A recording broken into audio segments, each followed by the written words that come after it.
The institution could be from foreign origin as well as from domestic origin. So, if the institution is from foreign origin, it is known as foreign institutional investor.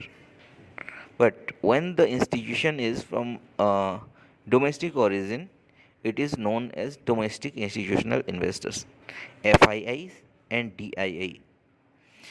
So FII क्या करता है, उनका head office जो होता है वो foreign में रहता है एंड वो इन्वेस्ट करते हैं इन सम डिफरेंट कंट्रीज लाइक आपका यूएस का कोई कंपनी है, मतलब उसका हेड ऑफिस स्टार्ट्स वहाँ पे हुआ था, ओरिजिन वहाँ पे है एंड अभी वो इन्वेस्ट कर रहा है इंडिया में, इंडिया स्टॉक मार्केट में. So it will be treated as FII.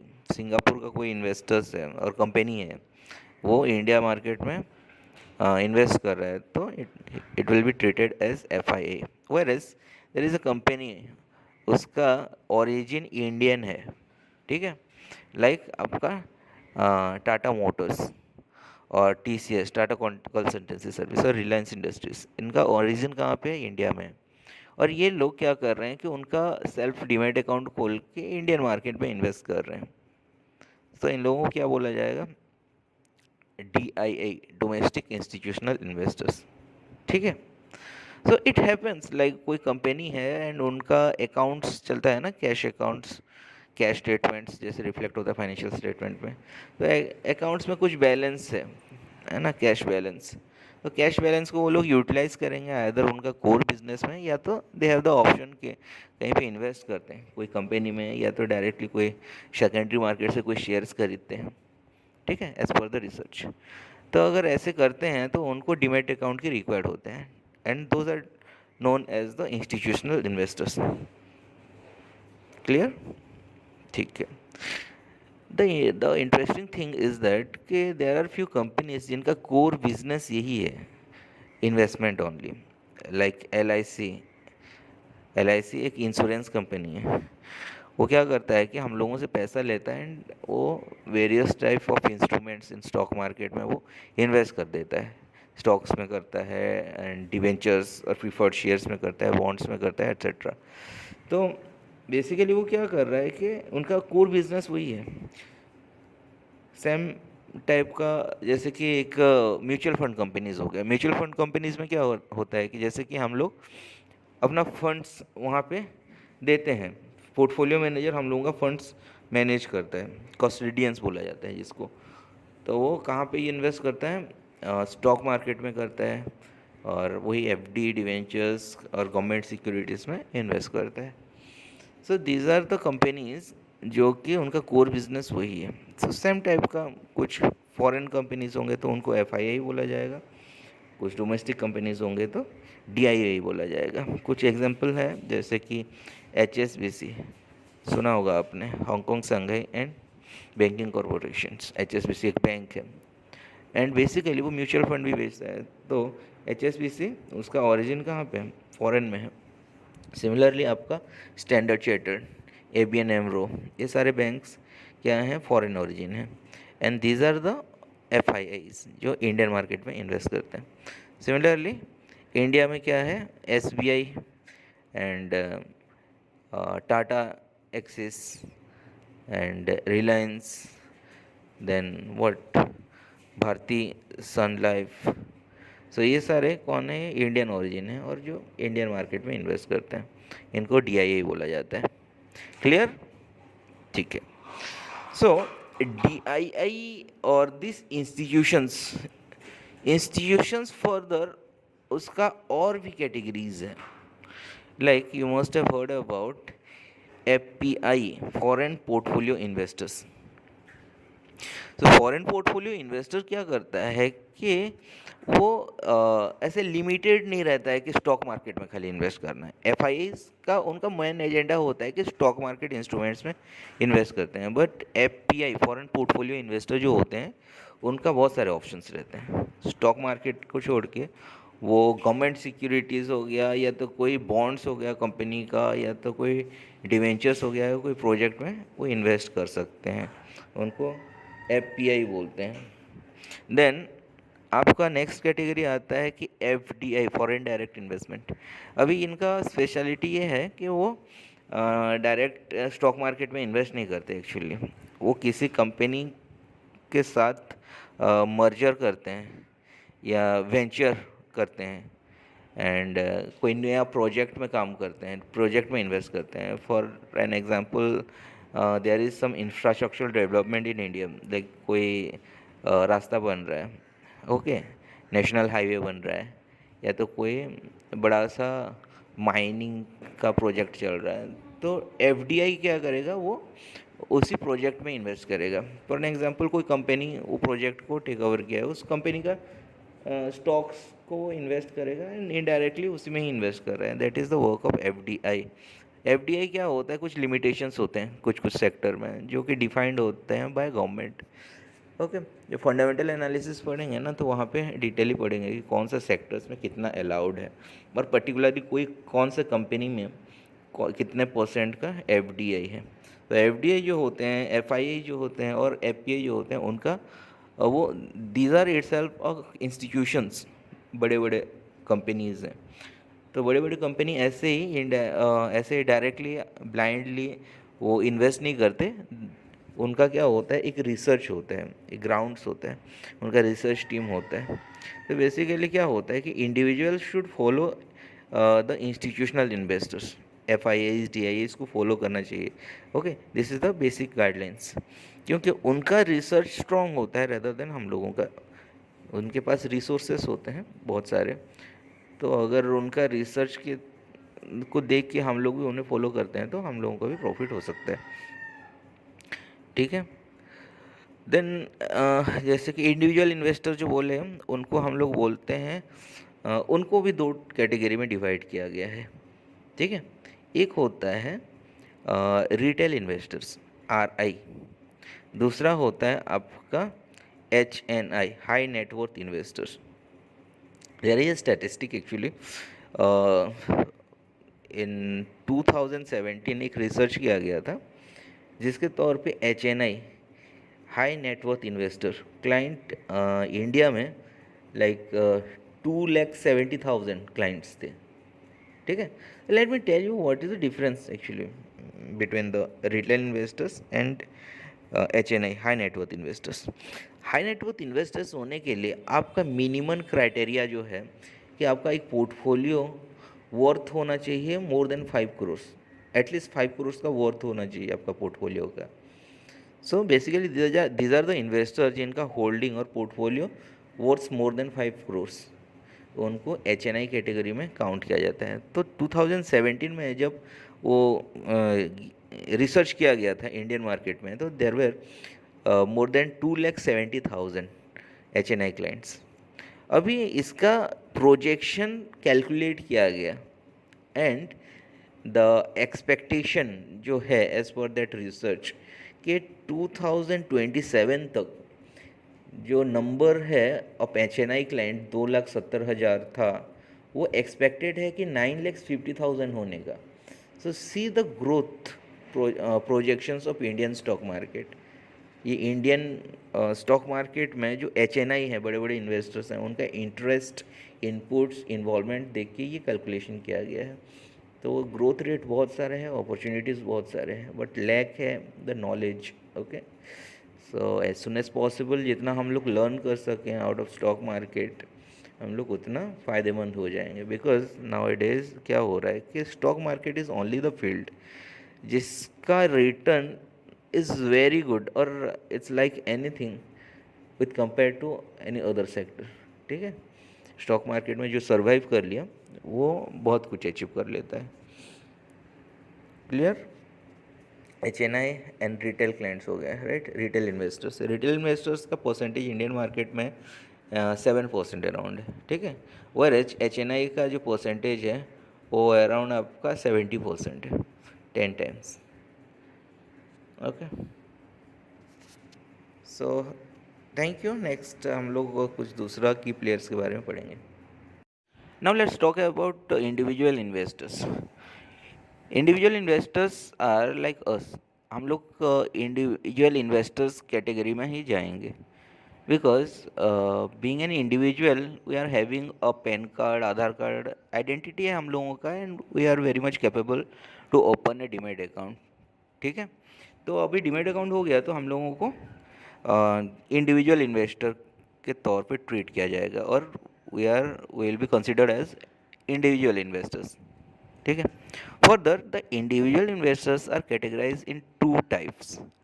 ठीक है, those are retail investors and secondly HNI or high net worth investors.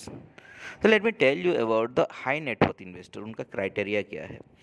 Okay, so these are the kinds of investors or these are the types of investors whose holding or net worth is more than 5 crores। ठीक है, उनको हम लोग HNI बोलेंगे, high net worth investor बोलेंगे। मतलब these are the investor जो अपना पोर्टफोलियो और holding more than 5 crore worth का शो करते हैं, उनको हाई नेटवर्थ इन्वेस्टर्स कैटेगरी में काउंट किया जाता है। There are few interesting facts about HNI। Okay, there is some statistic, actually research हुआ था रिसेंटली इन 2017 में, and by that research in 2017 there were close to 2,70,000 HNI in India। मतलब India में 2,70,000 HNI थे।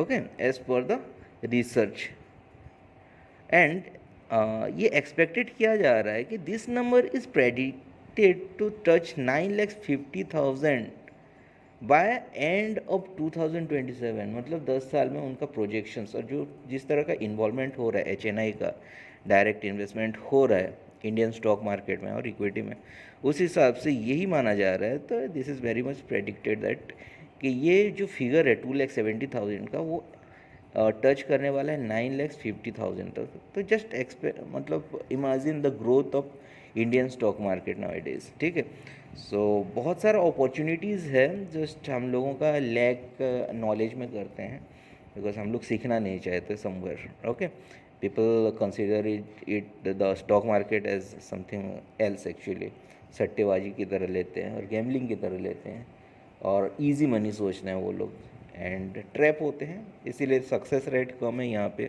But those who are knowledgeable, patience सीखते हैं, मेहनत करते हैं स्टॉक मार्केट में, तो एक्सेल करते हैं, ऑलवेज सक्सेस रहते हैं। ठीक है, and stock market is the only sector जहाँ पे हम लोगों को बहुत सारे रिटर्न मिलता है रेदर देन अलग सेक्टर से। ठीक है, this is the only sector जो रिटर्न में मतलब anything, kind of anything they देता है आपको। Okay, so these are the few facts about HNI. Then there is something interesting about HNI also. We have a combined wealth of almost 1.5 trillion. You know, HNI जितने भी invested थे in the research of, जो data research किए थे in 2017 में, उसके हिसाब से 1.5 ट्रिलियन वैल्यू का HNI का नेटवर्थ है, and which is 58% of Indian GDP। Just imagine कि कितने अमीर लोग हैं इंडिया में। Exactly, right. ठीक है, next let's move to retail investors. So जिनका portfolio obviously less than 5 crore है, उनको रिटेल इन्वेस्टर्स बोला जाएगा। जैसे कि मेरे डीमैट अकाउंट में 10,000 है, तो मैं कौन सा कैटेगरी में आऊँगा? ऑब्वियसली रिटेल इन्वेस्टर्स कैटेगरी में आऊँगा, एंड इंडिया में उनका भी पार्टिसिपेशन बहुत ज़्यादा है। ठीक है, retail investors holding NSE companies reach all time high of 19 lakh crore in 2017। 2017 का ही डेटा है, ये पुराना डेटा है, अभी रिसेंट डेटा है नहीं मेरे पास। तो 17 में जो रिसर्च था उसमें सबसे हाई चला गया था 19 लाख करोड़ का। सो 19 lakh stands for like 7.42% of Indian GDP। ठीक है, so these are all about retail investors and HNI, high net worth investors. Next we'll be studying about there is another key player which is called clearing corporations.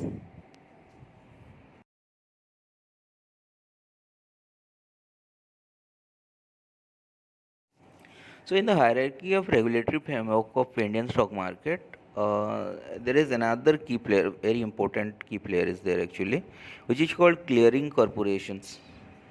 So the clearing corporations actually is placed at the second position in the hierarchy.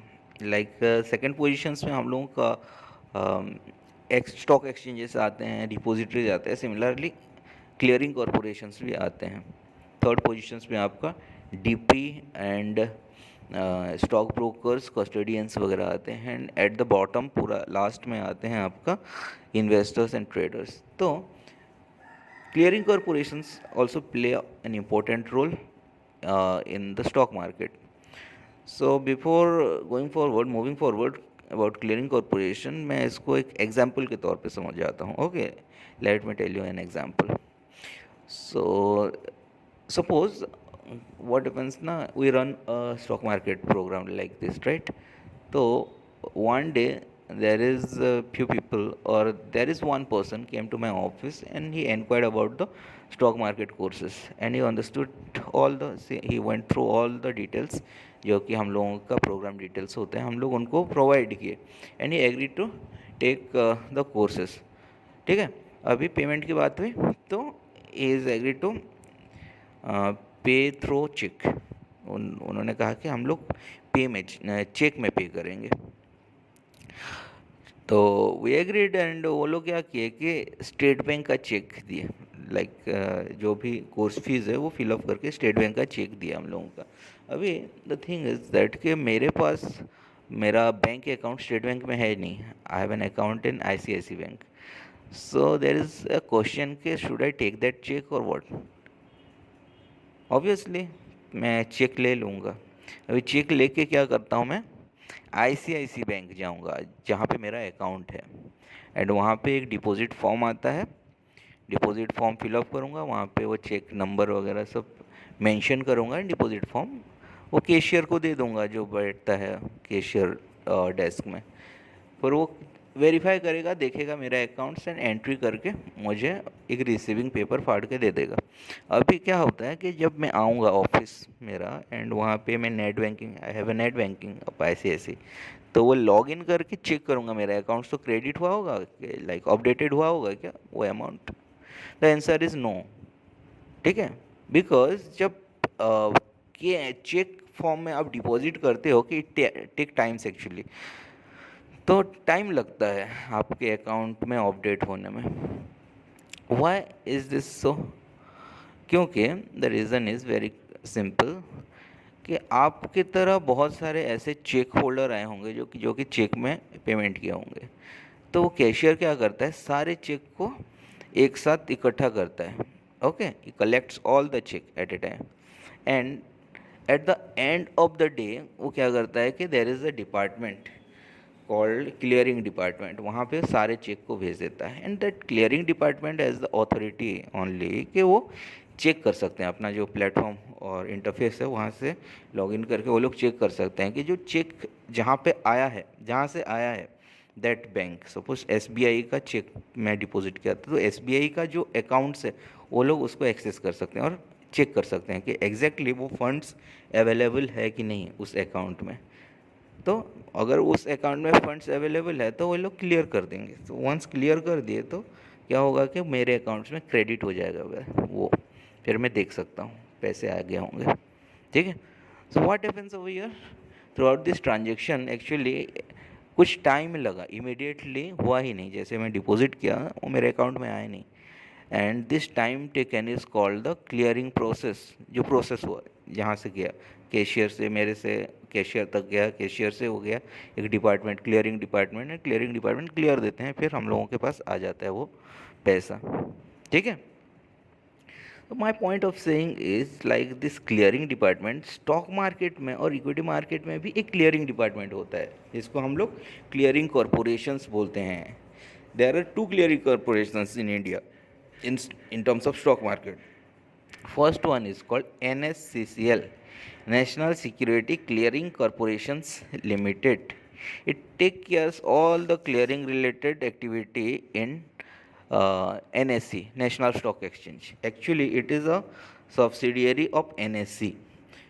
Okay. Secondly, there is another clearing corporation named by ICCL. ICCL stands for Indian Clearing Corporations Limited, and this is the subsidiary of BSE. मतलब BSE में जितना भी settlement and clearing work होता है तो ये ICCL उसको देखता है. Okay, ICCL is only the responsible for the clearing activity of BSE.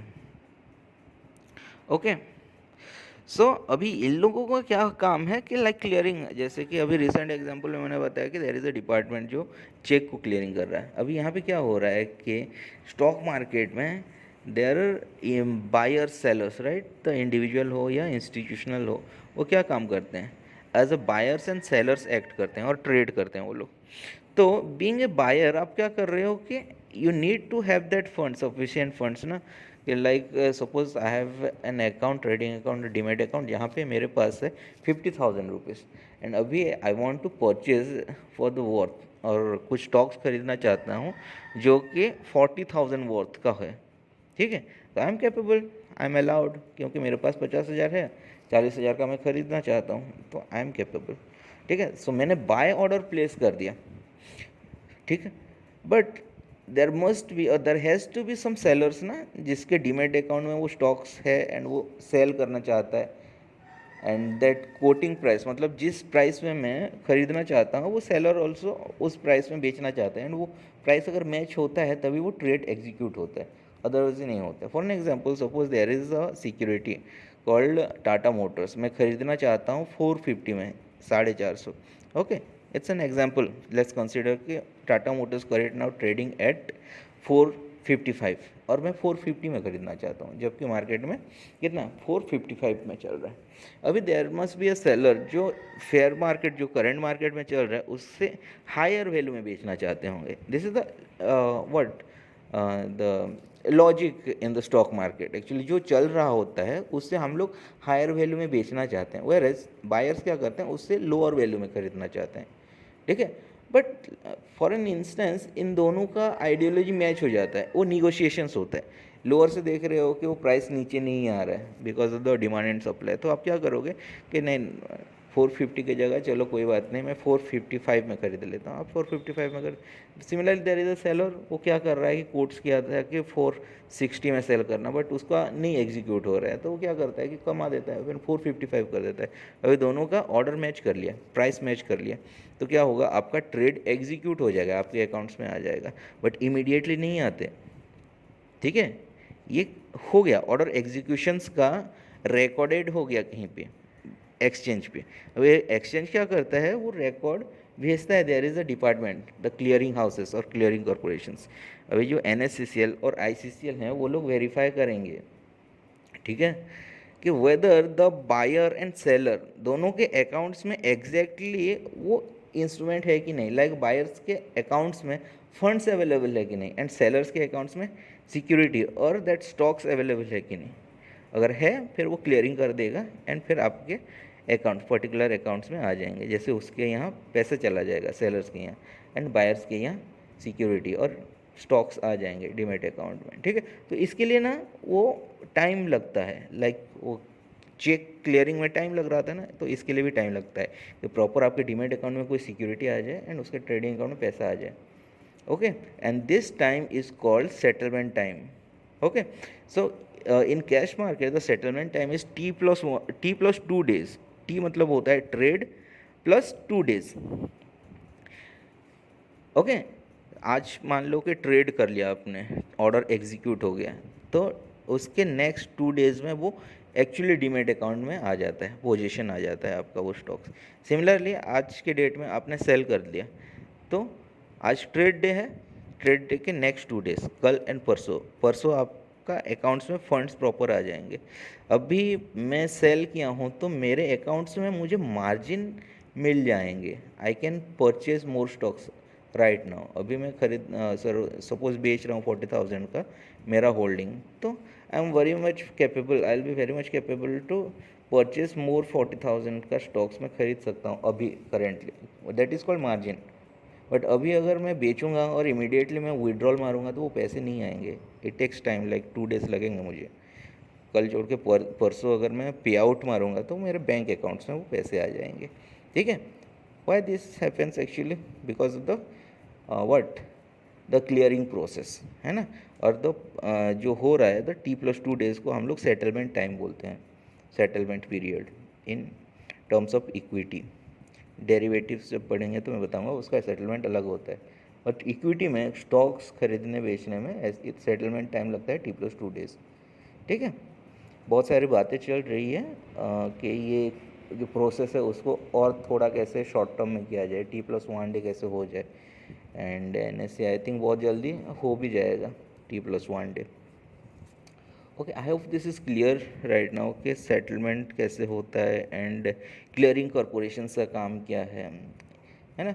वो सैंक्शन करता है और क्लियर करता है ऑर्डर्स को. सो ये जो स्टेप्स है T+2 days को हम लोग और अच्छे से समझते हैं कि टी मतलब ट्रेड होता है देन नेक्स्ट 2 days. तो ये step by step verify quantify होके जाता रहता है हम लोगों का ऑर्डर. फर्स्ट डे में क्या हो जाता है कि ट्रेड हो जाता है, एग्जीक्यूशन होता है. सेकेंड डे में क्या होता है, आपका क्लियरिंग होता है. जो जितना एग्जीक्यूट हो रहा है वो ऑर्डर रिकॉर्डेड होता है एक्सचेंज में और वो भेजता है वो क्लियरिंग कॉरपोरेशंस में, NSCCL, NICCL. वो लोग देखते हैं एंड वहाँ पे क्लियरिंग करते हैं. एंड थर्ड डे जो होता है उस डेट में क्या होता है, आपका अलॉटमेंट और सेटलमेंट होता है. तो टोटल 3 days लग जाते हैं उसमें. Okay, and these are the procedure and यही है प्रोसेस आपका. तो that's it about clearing corporations. Hence, it acts or it plays a very important role in the regulatory framework, and it poses the second position in the hierarchy of this regulatory framework. ठीक है. सो regulatory framework को अगर हम लोग pictorial वे में represent करेंगे तो ये एक पेड़ की तरह दिखता है. Okay, and the stem itself is the SEBI, जो आपका रेगुलेटरी बॉडी है. जैसे कि एक पेड़ है, लाइक बड़ा सा बनियन ट्री है, तो उसका जो स्टेम है वो एक मेजर रोल प्ले करता है कि वो सारे चीज़ को पकड़ के रखता है, कंट्रोल करता है, राइट. देन स्टेम आगे बढ़ के ऊपर बढ़ के क्या होते हैं, डिवाइड होते हैं. This are called the branches, sub branches. So this branches are the second position in the hierarchy. Branches कौन कौन है, स्टॉक एक्सचेंज है, डिपोजिटरीज है एंड क्लियरिंग कॉरपोरेशन है. फर्दर ब्रांचेस क्या हो रहे हैं, सब ब्रांचेस हो रहे हैं. सब branches are like brokers and sub brokers, stock brokers, custodians, etc. These will be treated as a sub branches. Then finally the bottom level of the hierarchy which are the investors. तो plant में क्या होता है कि leaves will be treated as an investors or traders. जो whatever the categories we have discussed earlier कि investors and traders का बहुत सारे कैटेगरीज होते हैं ना, like FIAs, DIAs, retail investors, HNIs. तो ये लोग क्या हैं, दिस लीव्स हैं. Okay, so everyone in this system और this hierarchy of regulatory framework, everyone has N importance. बहुत सारी इंपॉर्टेंस है उन लोगों का, particularly at their place. Like without leaf वो सिस्टम कुछ काम नहीं करेगा. एक पेड़ का काम क्या होगा विदाउट लीफ, बिकॉज लीफ क्या करता है, फोटोसिंथेसिस में काम करता है ना, like in order to make food for the what tree. Similarly आपका ब्रांचेस होल्ड करते हैं ट्री लीफ को. Okay, and it interconnects the leaf to the main stem and all. मतलब काम करते हैं ना वो सारे जो भी पार्ट्स है, वो हर चीज़ का एक एक इम्पोर्टेंस है. एंड फाइनली द स्टेम जो होल्ड करता है, this is the regulatory body, regulate करता है एवरीथिंग. ओके, अगर स्टेम को काट दिए तो ट्री का कुछ काम नहीं. एंड सिमिलरली अगर पत्ते ही नहीं रहे तो ट्री का भी कुछ काम नहीं, right. So this is all about the regulatory framework. I hope you are very much clear about this. So thank you for the day, and we'll meet again in the next class. Till then, have a nice day and enjoy and have a safe trading. Keep learning actually. Thank you.